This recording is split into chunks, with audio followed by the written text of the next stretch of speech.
សួស្តីអ្នកទាំងអស់គ្នាថ្ងៃនេះដែរខ្ញុំសូមមកចែកម្លែកខ្លះៗពាក់ព័ន្ធនឹងព័ត៌មានមួយដែលគេល្បីគឺមហាសេដ្ឋីអាមេរិកដែលគាត់ជួញដូរមនុស្សហើយគាត់ហូបសាច់មនុស្សទៀតបញ្ហាគឺការហូបសាច់មនុស្សហ្នឹងគឺឲ្យនឹងជំងឺមួយគឺ Guru disease ឬក៏ Licensing Licensing ហ្នឹងមានន័យថាហូបសោចរហូតទៅដល់ស្លាប់អញ្ចឹងណាមូលហេតុដោយសារតែការហូបសាច់មនុស្សគឺនៅក្នុងជាលិកាខួរក្បាលរបស់អ្នកដែលស្លាប់ហ្នឹងគឺមានប្រូតេអ៊ីនមួយឈ្មោះថា Brian ប្រូតេអ៊ីនហ្នឹងគឺកាលណាយើងហូបចំវាគឺវាទៅបំផ្លាញទៅលើកោសិកាឬក៏ជាលិការបស់ខួរក្បាលអ្នកដែលហូបហ្នឹងអញ្ចឹងធ្វើឲ្យជាលិកាឬក៏ខួរក្បាលហ្នឹងវាចាប់ផ្ដើមខូចសាច់របស់វាហ្នឹងហើយដល់ពេលខូចសាច់របស់វាអញ្ចឹងទៅវានឹងធ្វើឲ្យអត់អាចបញ្ជាទៅលើចលនារបស់រាងកាយយើងឯងអញ្ចឹងអ្នកជំងឺគាត់នឹងមានរោគសញ្ញាដូចជាcontrol កាយវិការខ្លួនឯងអត់បានដូចជាការដើរការបញ្ឈប់ក៏ខ្លួនប្រានឹងញ័រដៃនេះញ័រហើយរាងកាយនឹងក៏ញ័រដែរហើយមួយទៀតគឺសោចរហូតដែលសោចនឹងគឺសោចរហូតទៅដល់ស្លាប់ហ្មងហើយអ្នកជំងឺនឹងមិនមែនស្លាប់ដោយសារសោចនឹងទេ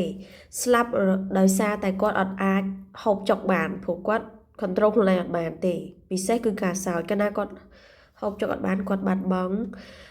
សារធាតុចិញ្ចឹមក្នុងខ្លួនគាត់ហ្នឹងហើយអញ្ចឹងគាត់ស្លាប់ដោយសារនឹងវិញទេមិនមែនស្លាប់ដោយសារតែគាត់សោចនឹងទេ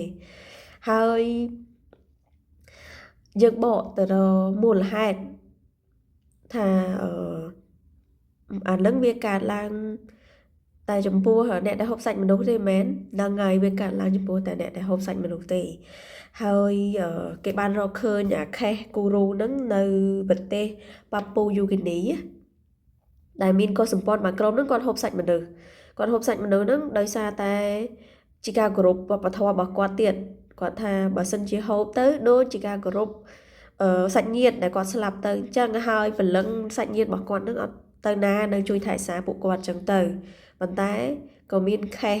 ដែលដូចជាខ្ញុំនិយាយពីខាងលើនឹងអញ្ចឹងណាហើយបកមកវិញជាទូទៅហូបភ្លាមហ្នឹងអត់ទាន់ចេញរោគសញ្ញាអីទេវាត្រូវការរយៈពេលពី5ទៅ50ឆ្នាំមកបានចេញហើយបើចេញហើយមានថ្នាំព្យាបាលទេគឺស្លាប់ហ្មងព្រោះ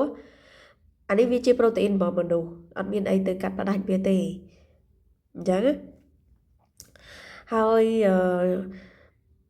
សម្រាប់ការព្យាបាលរបស់គ្រូពេទ្យក៏អត់មានអីដែរគ្រាន់តែជួយសម្របសម្រួលថាឥឡូវគ្នាហូបអត់បានទេដាក់សេរ៉ូមដាក់អីចឹងទៅប៉ុន្តែបើឲ្យគាត់នឹង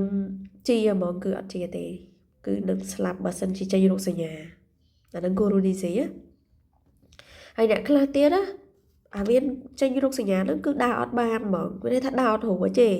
អស់កម្លាំងហ្មងដោយសារតែខ្វះជីវជាតិខ្លាំងចឹងមិននិយាយទៅគេ